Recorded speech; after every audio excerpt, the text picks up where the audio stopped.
اگر میں آپ کی خدمت میں یہ عرض کروں کہ ایک خطہ وطن عزیز کا ایسا رہا سالوں تک، تقریباً 2 سے 3 سال تک، کہ جس خطے کی پاکستان سے رسائی بذریعہ ایک سڑک تھی، پارا چنار کے علاقے کی بات ہو رہی ہے، پاکستان اگر جانو یعنی وہ اس کو کنیکٹ کرتی ہے ایک سڑک، اور وہ ایک سڑک 2 سال سے زائد عرصے تک بند رہی، اور اتنے عرصے تک وہ پورا علاقہ عملاً پاکستان سے کٹا رہا، اور جب وہاں کے لوگوں کو پاکستان آنا ہوتا تھا تو بذریعہ افغانستان آتے تھے۔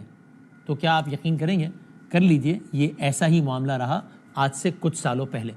پھر اس کے بعد حالات میں اونچ نیچ آتے رہے، کبھی کوئی خودکش دھماکہ، کبھی فلاں فائرنگ کا واقعہ، کبھی یہ بہت ساری سٹوریز ہیں۔ ان سب کو فاسٹ فارورڈ کر کے اگر آج کے واقعے پر آ جائیں، اور اب سے کچھ دنوں پہلے بھی اسی طرز کا واقعہ پیش آیا، حالیہ واقعات پر آ جائیں اور آج کے واقعات پر آ جائیں، یہی ایک سڑک ہے۔ پشاور سے اگر چلیں، آپ ابھی بھی گوگل میپ پہ ڈالیں تو پشاور ڈالیں اور پارا چنار ڈالیں، تقریباً 6 گھنٹے کی ڈرائیو آتی ہے،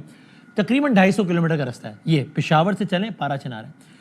اس ایک سڑک میں 1000 مسائل ہیں، اور انتہائی خوفناک، پریشان کن اور حیران کن بات ہے کہ ایک سڑک کی حفاظت نہیں ہو پا رہی۔ اگر اس ایک سڑک کے ایک کونے سے کسی کو دوسرے کونے پر جانا ہو، یعنی کسی کو پشاور سے چلنا ہو اور پارا چنار جانا ہو، یا کسی کو پارا چنار سے چلنا ہو اور پشاور آنا ہو، تو اسے کہا جاتا ہے بھائی رکو، اس دن جانا ہے، اتنے بجے جانا ہے، جب اتنی گاڑیاں جمع ہو جائیں پھر جانا ہے، کانوے کی صورت میں جانا ہے، آگے سیکیورٹی پیچھے سیکیورٹی، پھر جانا ہے، اکیلے نہیں جانا ہے ورنہ کچھ بھی ہو سکتا ہے۔ اس 6 گھنٹے کے راستے میں بھی کوئی 1-1.5 گھنٹہ ہے جو کہ زیادہ حساس ہے، وہ 1-1.5 گھنٹے کا رستہ کنٹرول نہیں ہو رہا۔ اس سے پہلے واقعات ہوتے رہے، اور کبھی یہ بھی کہا جاتا رہا کہ جناب دیکھیے نا، یہ مسافر گاڑیوں کی غلطی ہے، ان سے کہا گیا ہے کہ آپ نے سیکیورٹی کے بغیر موو نہیں کرنا ہے، لیکن اس بغیر سیکیورٹی کے جا رہے تھے، دیکھیے نشانہ بنا دیا کہ آج کمال ہی ہو گیا۔ تقریباً 100 سے زائد گاڑیوں کا قافلہ ہے، 100 سے زائد گاڑیوں کا، جس میں عورتیں ہیں، بچے ہیں، سب ہیں، مزدور سب، اس میں سیکیورٹی آگے ہے، اس میں سیکیورٹی پیچھے ہے،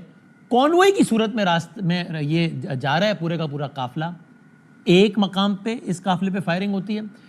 ہیڈ اور ٹیل، قافلے کی ابتدائی اور جو انتہا کی گاڑیاں ہوتی ہیں، شروع اور آخر کی، اس پہ فائرنگ ہوتی ہے، تو پورا قافلہ ڈسٹرب ہو جاتا ہے، ہلچل مچ جاتی ہے، اور ایسے میں گاڑیوں پہ فائرنگ کر کے لوگوں کو نشانہ بنایا جانا شروع ہوتا ہے۔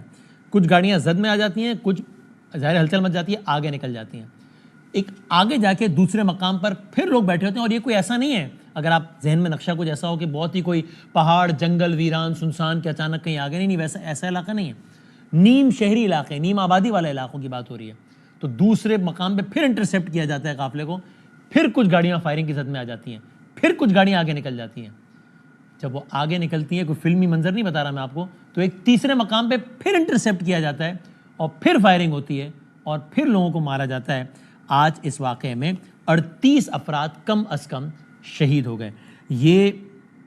اور جو بی بی سی کے مطابق جو وہاں پہ جو سیکیورٹی پہ مامور جو لوگ تھے، پولیس وغیرہ تھے، انہوں نے کہا کہ جی ہم کانوے میں ہی جا رہے تھے، سیکیورٹی گاڑیاں تھیں، لیکن پتہ نہیں چلا کہاں سے فائرنگ شروع ہو